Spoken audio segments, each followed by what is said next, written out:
had cortisol face, and I didn't even know that until I started taking this, and it went away. It has ashwagandha, L-theanine, magnesium, and vitamin D3 in it. It's all gonna help you bring down your cortisol levels. Use this link to look in your TikTok shop. If you do, I highly recommend buying this product. Hi, dermatologist here. I made a post not long ago where I said that cortisol face is not a thing. It doesn't exist. A lot of y'all came into the comments and you were like, yes, it is. What about moon phase? This and that. Despite what commenters say, I stand by that. Let's talk about the symptoms of cortisol excess and what cortisol is. For those of you who are going to come up in the comments and be like, oh, well, like you're a dermatologist, not an endocrinologist. I'm a medical doctor. This is a topic that is tested on the dermatology board exam because guess what? Skin can be thought of as a window into internal health. So there's a lot of crossover between what we do and what other specialties do. And endocrine disorders like Cushing's have skin findings. Wow, shocking. Firstly, what is cortisol? A lot of people think of it as the stress hormone. Yes, it is released when the body is stressed, but it plays a lot of different roles within the body. Processes like metabolism, blood pressure, our sleep-wake cycle. Like cortisol literally like spikes around the time that you wake up. It's part of what wakes you up in the morning. It's produced by the adrenals. Since cortisol plays so many roles in the body, having an excess or a deficit of it causes a lot of different findings. And I also think that's part of the reason why people who spread misinformation have latched onto it, because they could attribute a whole lot of non-specific symptoms to cortisol excess. The syndrome of excessive cortisol is called Cushing's syndrome. Having spontaneous Cushing syndrome is very rare and can result from something like a tumor that produces hormones, not necessarily cortisol, but some of the hormones that affect cortisol or cortisol itself. More often, we see exogenous Cushing's, which is caused by people who are on steroid medications. Not anabolic steroids, not like the bodybuilders, but stuff like prednisone that is given for medical conditions. This could have symptoms like osteoporosis, elevated blood pressure, diabetes, serious stuff.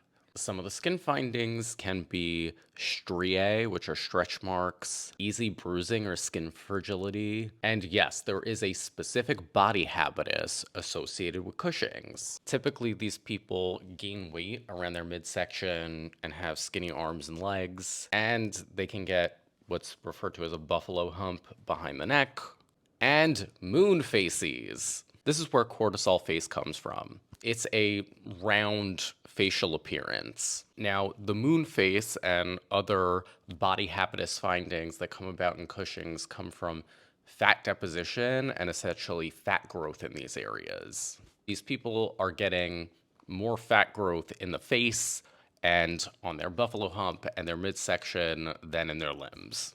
And that all goes together. Now, where this cortisol face thing came from is basically saying, oh, if you have a puffy face, you probably have cortisol excess. Having a puffy face, like waking up with a puffy face and having a reducible puffing in the face, is not the same as the fat deposition in Cushing's disease. So, in my opinion, it's highly unlikely to only have that one physical sign of Cushing's disease and nothing else. As I've relayed to you already, there are a lot of symptoms, including serious symptoms, that come along with having a long-standing cortisol excess. Not like, I'm a little bit stressed this week, so I'm gonna get a moon face. That's not how it works. Also, this condition is particularly difficult to diagnose. It's not like somebody goes to an endocrinologist and they're like, oh, I'm tired, my face is round, and they're like, you've got Cushing's disease. There's significant lab tests that are involved with diagnosing somebody with Cushing's, and like, they're not easy ones either. They're not just drawing your blood, and can include 24-hour urine cortisol, meaning tracking the cortisol in the urine for a full day, peeing into a jug for a full day, or what's called a dexamethasone suppression test, where they actually give somebody steroids and look to see if that suppresses some of the hormones that lead to cortisol release. And I just think it's funny that these people are trying to sell these supplements for cortisol face when it's not a real thing. And also, if you look at creators like the one that I stitched, their entire TikTok page is only TikTok shop videos about different supplements. So if every single one of these things changed her life, like, aren't you suspicious?